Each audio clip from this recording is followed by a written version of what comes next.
What is going on, everybody? Welcome to yet another episode of The Rose Show. As always, I am your host, Jay. Who else but me? And today, my guest is the very talented, very humble Tom Martino. I met him when I first started doing the Camp Zool stuff 3 years ago, however long ago it was. And man, I found out very quickly just how talented this cat was. I was blown away that somebody of his caliber is as approachable as he is, because you could tell he's just a smart dude, and I don't know, you'll be able to tell more about him here in a minute as we dive into him and his life and background. But just a really cool dude, and somebody that I really feel privileged to have met over the last few years in doing some of the things that I have done. So, like I said, very talented, very humble guy. One of the few people that actually makes sure, everybody's okay, even though it's not his job to do when we're in the show environments that he's usually involved in, that I've been around anyway. So anyway, we will break into him here in a little bit. This is actually my first time recording in the last 2 weeks as I'm speaking of this intro, because I was on my anniversary break. The last 2 shows I pre-recorded intros and did all the editing for weeks in advance. And this is my first time recording, and I've got some more recordings actually today when I'm done doing this intro. As soon as I get done doing this intro, I'll be hitting the queue and doing some more stuff that's coming out in the next couple of weeks. And it was nice to have a little bit of a break, but I'm ready to get back to it because we've got a lot of cool stuff coming up on the show to finish out the last 4 months of 2024, which, as I say that, I cannot fucking believe we already in the last 4 months of 2024. That is insane to me. Let's hear a word from our sponsor, and then we'll get into episode 34 with Tom Martino, yo. They always told me, as you get older, time will go faster. And I don't think I truly understood what that meant until now. Because my life is just, time keeps going faster, and I'm not okay with it. But anyway.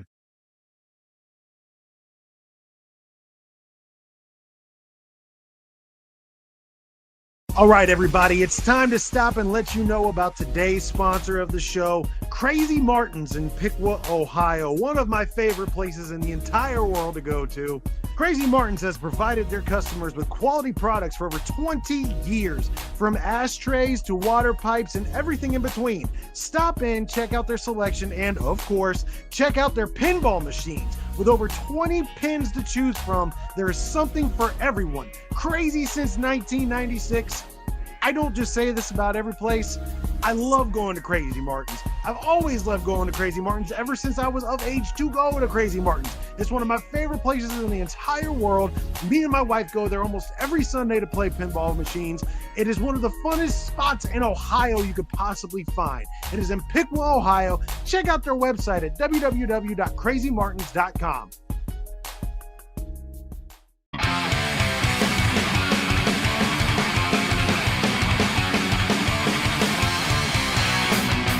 What is going on, everybody? Welcome to yet another episode of The Rose Show. As always, I am your host, Jay. Who else but me? And today, I got a good one planned for y'all. This dude is one of the most talented makers of masks, special effects, props, anything that I've seen in the underground in my life. And I've been doing this a very long time. He's the owner of DWN Productions, and honestly, one of the most humble dudes I've ever came across. One of the first guys to extend a handshake when he sees you. And man, it's always a pleasure talking to him. His name is Tom Martino. Mr. Martino, how are we doing, brother? Pretty good. Thanks for having me on. I appreciate it for sure. You doing all right? Yeah, I'm doing great, man. And thanks to you. For those who obviously wouldn't know, because this was a conversation between me and you, I hit you up at like 6 o'clock in the morning this morning and was like, hey, I needed to reschedule somebody that was going to record today. I've been wanting to talk to you. Would you be down to talk? And without hesitation, you were like, sure. So, hey, thanks to you. Much props to you. Much respect to you, man. I caught you on your way out at Camp Zool this year. And I'm glad I had that opportunity to catch you, because as I've said multiple times on this show, when I'm doing my job and you're doing your job and everybody else is doing their jobs as well, it's hard to sit down and have a conversation with people. And you've been on my list for a while, but I've been like, I'll catch him at the next show. I'll catch him at the next show. And then every time I completely forget about it. So I caught you as you were literally coming out in the middle of darkness at Camp Zool 4 and was like, hey, before you leave. And I was really glad I did because, like I said, I've been wanting to talk to you for a while because, as I said in the intro, your quality is unmatched from my perspective. And like I said, I've seen a lot of shows, but we'll get to all that later. But to start off with, I just kind of want to ask you a little bit about your upground as a little Tom Martino and your story. Right on. What, April 2nd, 1985, the nightmare began. Uh, let's see. I've been sculpting and painting and all that good shit for about 20 years now. Grew up in the Chicagoland area, and there it's a lot of horror movies, a lot of like retro shit like Godzilla and stuff like that. So I grew up on Godzilla and comic books, mostly Marvel and cartoons and stuff like that. So I always liked the creature stuff and the artistic side of everything, I can't tell you how many comic books I've actually read, but I've looked through thousands of them just at the pictures and all that shit because fuck reading. I like movies, you see. And I mean, Oh like, shit. what's the coolest part about the comics and the movies and the cartoons and all that? It's all the creatures and the monsters and shit. So, that's kind of what I wanted to get into. And I was flipping through a Fangoria one day and seen the ad for the old Savini school. So I said, well, I'm not doing anything with my life. How could things get any worse? And then I moved to Monessen, Pennsylvania, and went to the Tom Savini school and realized, yeah, things could get worse. So I was there for about a year and a half doing that and graduated and been doing DWN productions ever since. So growing up, I know you said comic books and stuff like that obviously was a big inspiration for you. Were you always like creative in crafting stuff? Because like myself as a musician, even from a younger age before I hit puberty, like I was always singing. I was always, doing something musically, even though, like I said, before puberty, I couldn't carry a tone if you strapped one on my back. Were you always like, really creative as a little kid, or was that something that you developed after you went to Tom Savini school? A lot of sketching, a lot of drawing. It was just like a lot of scribbly line work. And then on the other side, it would be like Hanna-Barbera characters and stuff like that, Play-Doh here and there, but not really until I was in high school and was getting more into like horror movies and shit like that till I was fucking with the clay and all that shit. Because pretty soon out of high school, I went to college. I took like Anatomy 1 and Sculpting 1 and 2 here at the local college and then head off there. So it was like an anatomy class, like you would take if you were a nurse or something like that. Yeah, because I mean, you can't just start sculpting. Oh, I know what faces look like, but why does this poke out more? And why do you have these folds here? You got to know where everything lays. So, even if it's a monster, hopefully there's some, form or semblance of a face. Like you can look at a predator's face and tell the skeletal structure underneath because those Sure, yeah. people, they studied anatomy. So once they know the rules of anatomy, then they could break those rules. If you don't know anatomy and you just start fucking around, it's probably going to look pretty dumb. Wow, that's actually a really good point. I never even thought of putting that kind of detail into it. That makes a great point too. I think you just hit the head on the nail there. How can you understand the anatomy of a character if you don't actually know the anatomy of a character? Is there any other like small details like that to doing what you do? And then we'll get into a little bit more of your backstory here in a minute. I just find shit like this fascinating. Is there Sure. any other small details when it comes to stuff like that that you've had to learn? Because as somebody on the outside, I would have never guessed something like that. I don't know so much if you learn, but I mean you come across a picture of a frog with some cool colors or some shit on it. Save that picture because you never know when you're gonna have to paint something like that or you're gonna want to Mm. look at it. there's just so many color patterns and textures and all that kind of shit in nature. Just take what's already there and then bring it into your own so it looks organic. Sure, you can make an alien, but you don't want it to look just like a fucking blob of bullshit. And sure, maybe that's what the aliens look like on that planet, but it's not appealing to the eyes. So it's always good to have reference, even if that's not exactly what you're doing. If it's kind of in the ballpark, anatomy or textural wise, even for the colors and shit, always good to have reference, reference, reference, reference. Yeah, yeah, that's really cool to hear little small details like that. So you mentioned comic books, and it's funny because as a kid, like now as an adult, actually starting about 4 years ago, I really got heavy into comics because it was always something that I really wanted to start collecting. But like I was always one of those people like I don't know where to jump in, and eventually it was like the end of COVID, and I was gonna lose my mind if I didn't like find some kind of hobby, right?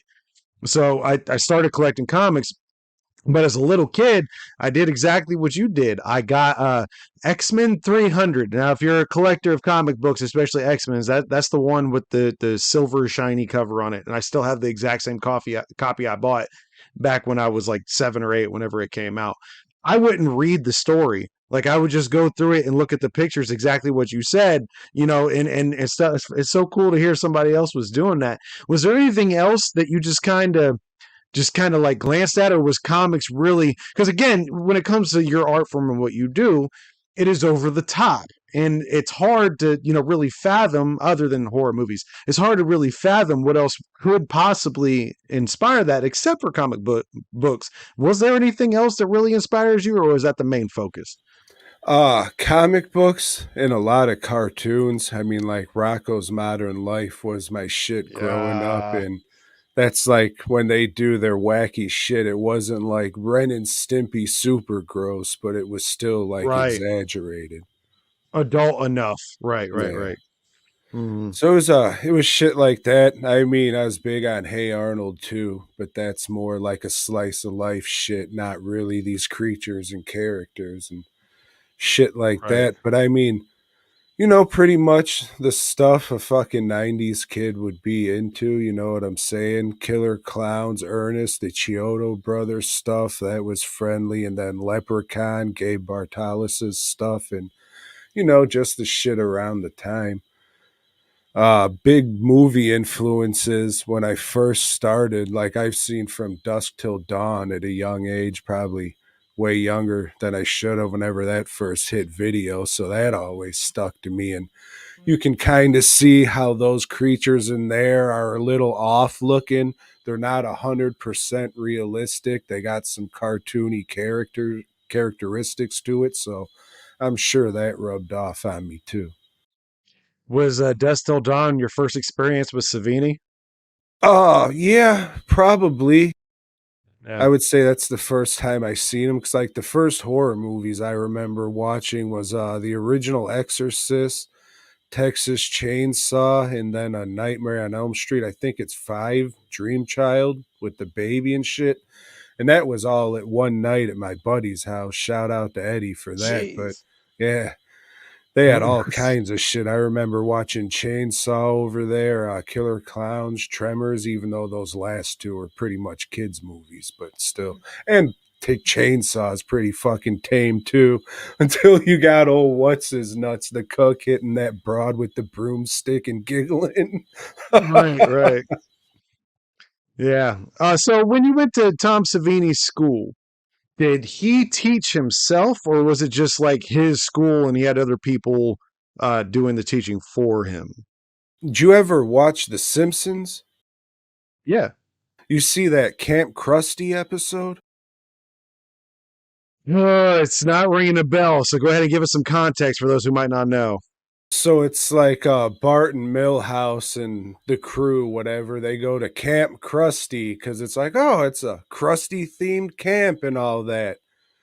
So it's like, yeah, he kind of lent his name to it and popped in Mhm. here and there. But I mean, there were some competent teachers there that were more than happy to help you out. But it was kind of just babysitters with materials, and they Sure. really limited what you could and you couldn't do.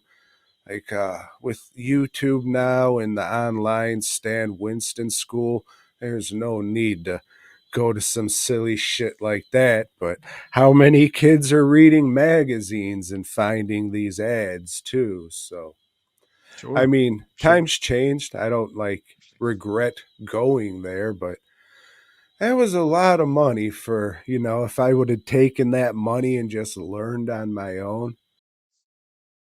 Mm, Yeah. I might not have the hate I do for Pittsburgh today. Hey, I totally get it because my first 2 years out of high school, I was like you. I graduated in late May of high school, and then by July I was in college, and I spent 2 years to figure out I hate music production. And I know it's really weird. Like I really enjoy playing music. I really enjoy recording music.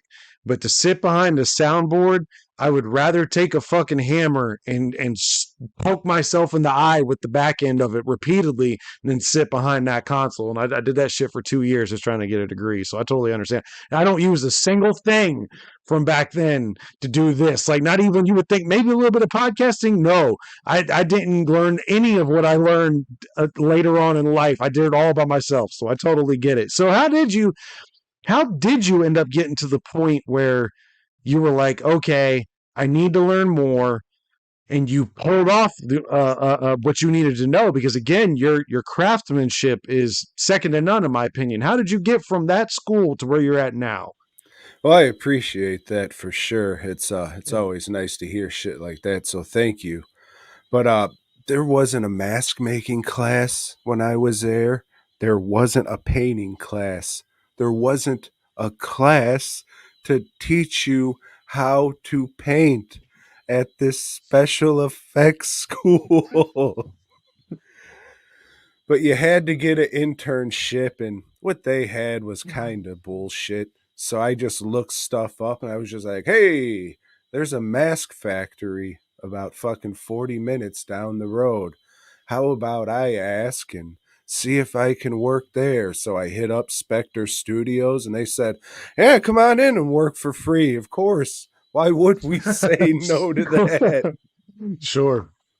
So yeah, that's where I, actually learned to paint and the basics of making masks and all that. So I mean, that was the real school right there, actually learning how like mask companies make their shit and how to do production runs and cuz there's a thing to it. I can, paint you this $400 mask, but if I gotta fucking paint 100 of those, it ain't gonna be a $400 mask, and it isn't gonna look Right. like that. Well, I mean, it may be if you give me a couple months, but if you need these fucking orders knocked out in a couple weeks or so, there's a way you got to do it where, yeah, it still kind of looks like that, has some of the colors and shit, but it ain't that, but it's still acceptable.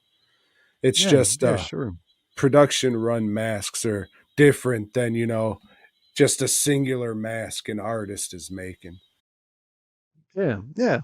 So how did you end up getting hooked up with the LLE guys, AXE and that whole clique? Well, my buddy Jesse, who most people know as Stir Crazy, I go back Mm. with that dude for fucking like decades. Like I've known that dude for even before I was making masks, probably. And he just dropped my name to him because they were looking for someone to make masks. And it turned out I already made masks for him a couple years before that. So it all kind of worked out. Maybe they didn't like the shit that I made for him to begin with, so they told me to get fucked, or maybe they lost the contact information. I don't know, but we're reunited and it feels so good. Oh yeah, man. So when it comes to doing things other than masks, because obviously, not saying by any means it's easy, but making a mask, building a mask, as opposed to an onstage prop, two completely different monsters, for no pun intended. What was your first couple experiences dealing with actual props? Because that's something that's always fascinated me. Obviously, being a fan of ICP and watching their stage performance and seeing how some of their props and all that kind of stuff like that's always really intrigued me, and I've never, until literally right now at this moment, talked to anyone that's ever made stuff like that. What was it like trying to get into building that kind of stuff? Was there any unforeseeable challenges that you faced, or was it something like, wow, I can really do this? How did that go? I mean, masks, props, busts, all that fine stuff. It's all kind of the same nature. It's Okay. just the way you use it and kind of the way you build it. Like, I've worked on movies. I made my own movies. One of them, Race Mm. War the Remake, you can watch right now on Tubi free. You'll just have to sit through 18 Tide commercials. Probably worth it. I don't know. But yeah, my buddy, he was nice enough to let me work on one of his movies. Shout out to old Roy. He made this movie called Death Racers with ICP. And No shit. You worked on that? if you look closely, you'll see me in there. Oh, that's fucking awesome, man. Hell yeah. But yeah, it was real cool of him to let me do that. I was probably drinking a little more than I should have, but I was fucking dumb and an idiot. But I was watching like how they were setting up these quick effects, and a lot of it was like a tube with a razor line through it, so it would just push this blood. And I was like, man, that's how they do it in the Japanese shit, where you see like Machine Girl or something like that, where it's just a goofy, wacky amount of blood. And then you find out that they're just hooking it up to fire extinguishers and shit. And that was a time where it was just like fucking it clicked. It was like, all right, now I could spray the fuck out of everything and just make it look super silly. Cause like in all my movies, that's how like the blood flow is. It's like that silly Japanese shit like Kill Bill, where they're Right. fucking chopping all the motherfuckers up just. So yeah, I just took that and translated it to stage. And when you got that, cramped of a space, it's a lot, but it's gonna seem like a lot more. That's the truth, especially considering the last incident. Okay, all right. We're going to sidebar here. This is the first time I've talked about it since this happened. And as you could tell, I'm kind of looking up. If you're watching on YouTube or Spotify, you can see I'm looking up at the sky right now because I'm trying to keep how pissed off I was. Okay, so he's talking about a cramped, confined space. The stage at Camp Zool at Terrortown is not exactly the biggest. So when you have a little bit of a spill, it turns into a pretty big deal, like what happened at the last SON set. So they built this big egg, right? And there's shit pouring out of the front of this egg type thing, and they being SON and the people, and yeah, and there's a tarp that's supposed to catch all of that, right?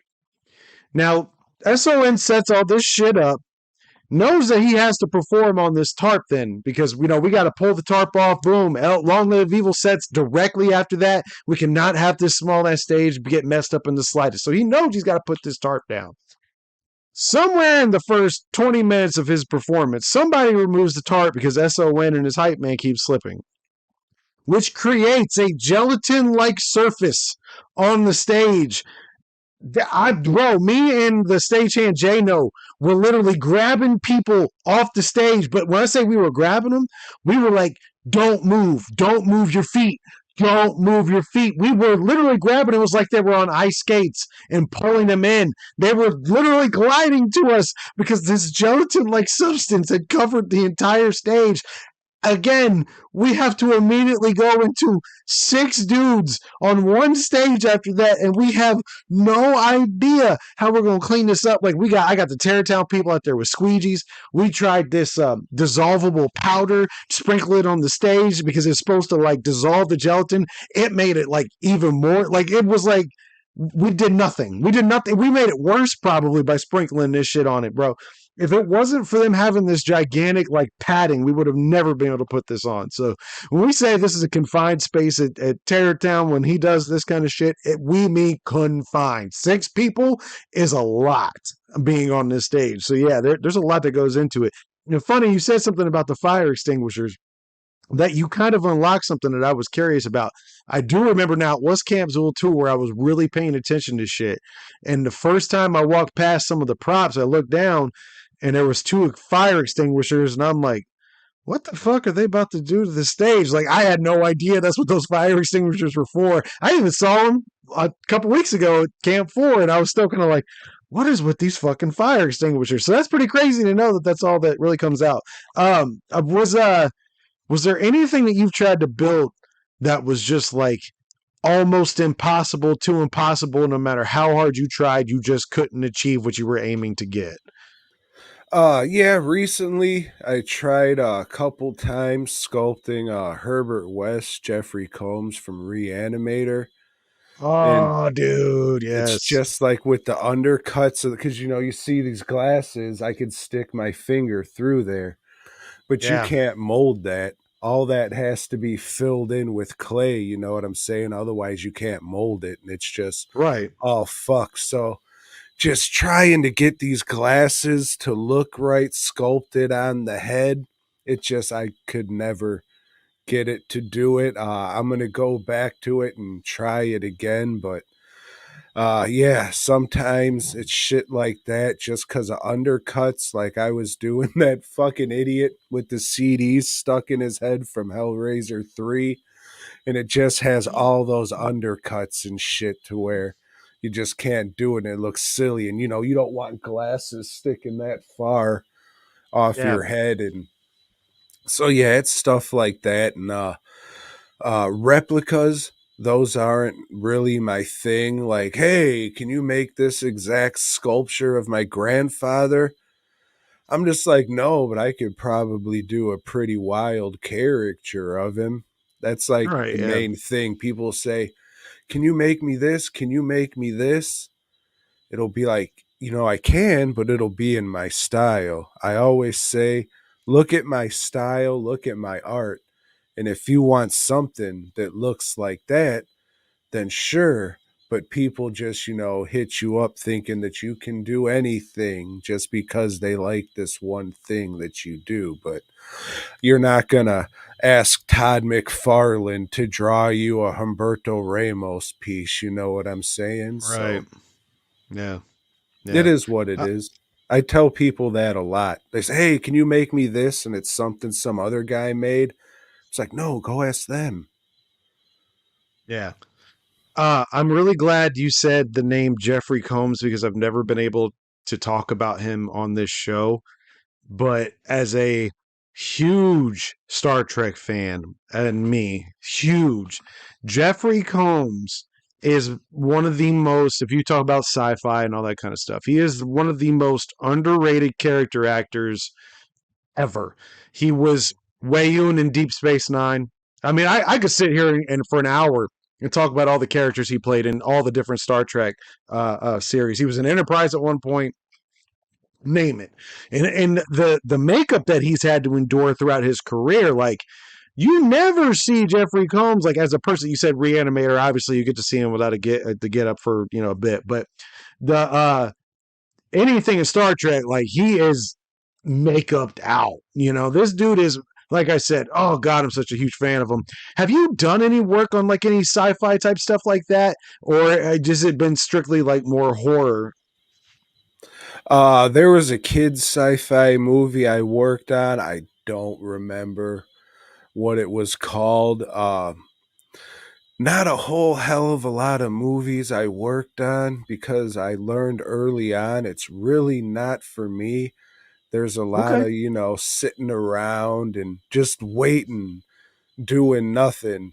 And, you've heard me talk. You've heard me talk here. I'm not the most clean mouth person. And sometimes I just say shit that I think's funny that probably other people don't think is funny. And, sure. that's just the way it is. So, it's just an amalgam of things. I'm not saying I'm a fucking angel or anything like that, but yeah, I just don't like being on set. I don't think I like working on my shit and being with my crew and doing shit like that, but you sit on somebody else's set, you're just like wasting fucking time. You could be doing it this way and we could be getting this done.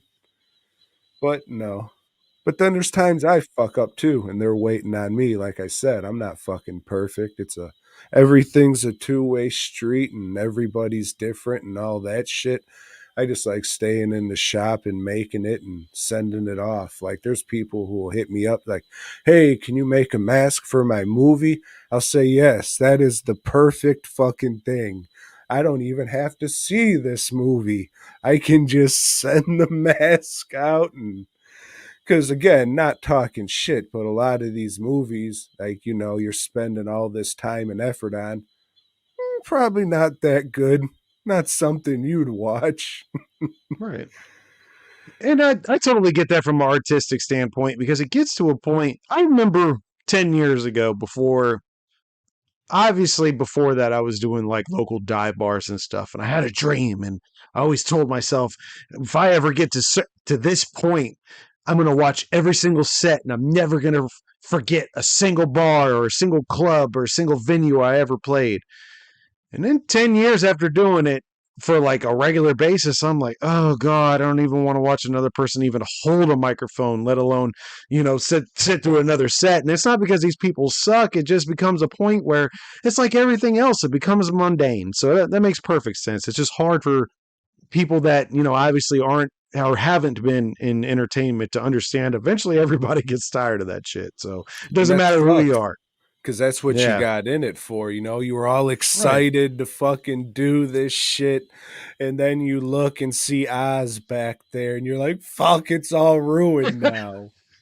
Right. That is a perfect analogy. You look back and see Oz. So is there any specific gigs that you have in mind where you're like, man, I would really like before I hang this up, I would really like to do this. Yeah, I would like a good amount of money to make a creature suit, like a real Mm, full fledged creature suit. That would be fucking dope. Got there almost. Almost made a fleet of werewolf suits, but the guy just kept fucking up and, I don't know. I would say I'm a pretty nice and reasonable guy. Wink. It just comes to a certain point where I get tired of getting fucked with.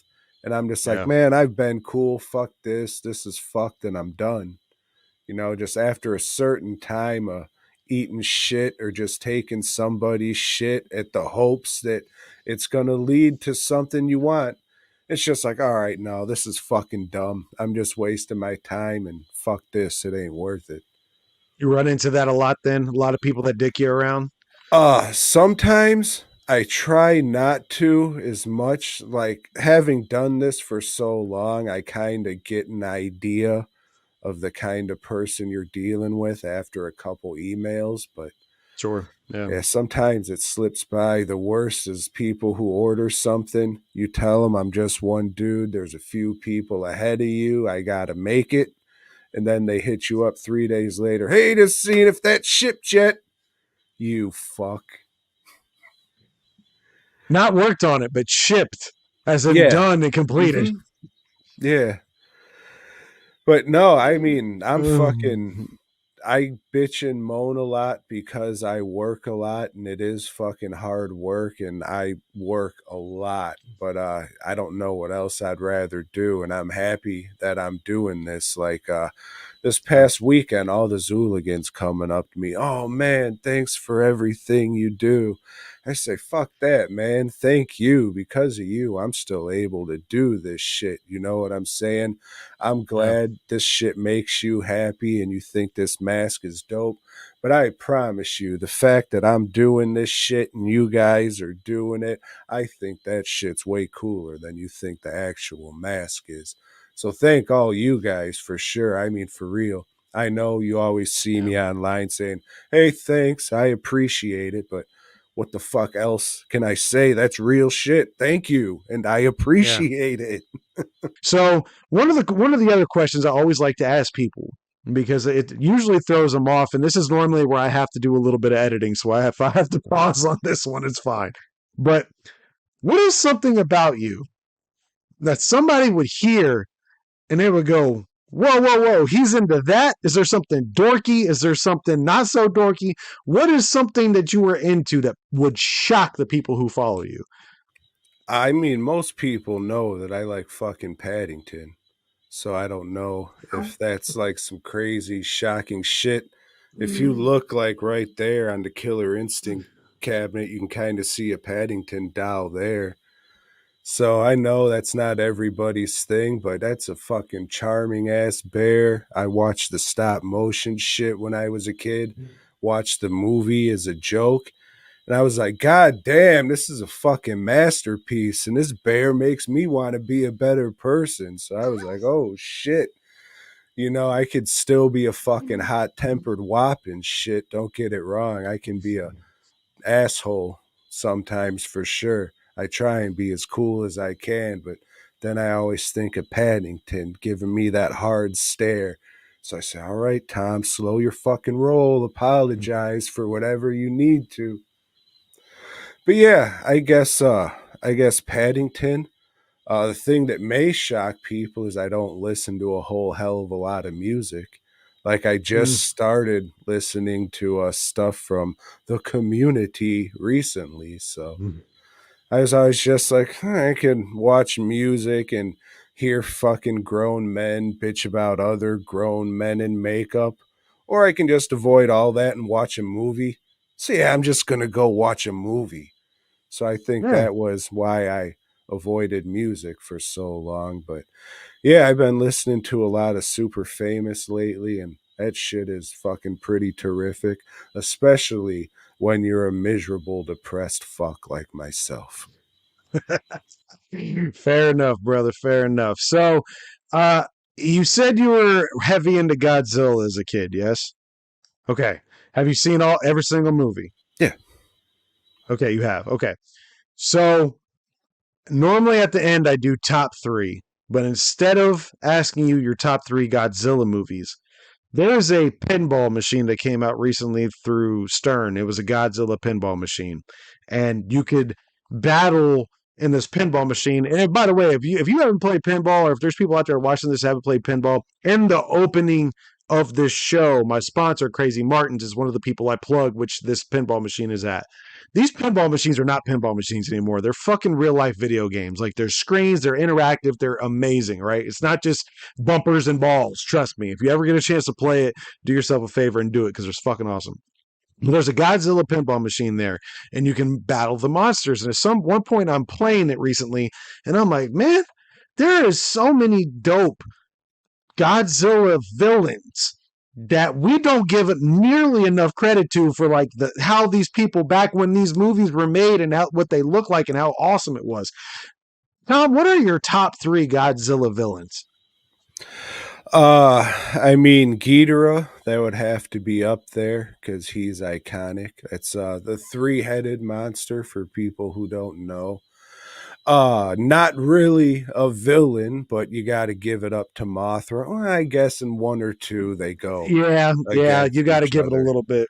Yeah, yep. Godzilla's most fearsome villain of all, it's us. We're the monsters. Oh, swerve! M. Night Shyamalan ding dong up in this bitch. He just swerved y'all. Oh man, I thought for sure you were gonna go with Mecca. Right, and I'm not a big robot guy. I'd rather go with Mechanic Kong before I went with Mecha Godzilla. Fair enough, my man. Fair enough. Well, like I said, man, I'm a big fan of your work. Even though I'm the one that's got to clean it up every camsule, I hate it while I'm cleaning it. But as I'm watching this stuff get put together, as somebody who is always behind the production, as I have been for the last 4 years, it's always cool to see how this stuff is put together. It's always cool to see the effort that you guys do to make this happen. For really an hour, like you guys work all day to get get this stuff going for an hour and you don't even get to enjoy it. You're doing it for other people's enjoyment. So I think that's another reason why a lot of people respect what you guys are doing when you're at camp. And like I said, it's so cool to see. Like I think you're one of the best people I've seen do it, and I've seen a lot. So much props to you. Keep doing your thing. So glad you gave me the opportunity to talk to you today and get your story out there. But I'm going to give the last couple of minutes to you. If there's any specific things you would like to plug, whether it be websites, social medias, whatever you want to do, man, floor is yours. Right on. Appreciate it. Thank you for having me on. Much appreciated for sure. Thanks everybody who listens. Thanks my mom, thanks my wife, thanks my sister, all my friends and family. Oh my God. If you liked whatever this was I was doing here, head on over to boygob.com where I do a podcast with my buddy T-Shirt Joe of Fast Custom Shirts every Sunday night over there at youtube.com/ at boygob. You can hear or see him and I talk about movies and all that good stuff. And if you like movies, who doesn't, head on over to dwnproductions.net where you can see masks, busts, and props, some of which you might have seen in movies. I don't know. It's just my art. Go there or don't. FastCustomShirts.com. They have t-shirts, a lot of t-shirts, reasonably priced too. So what was that? Boygob.com, dwnproductions.net, fastcustomshirts.com, and thank you. Awesome. Tom, see you next time, brother. Thanks again, man. Boy Gob.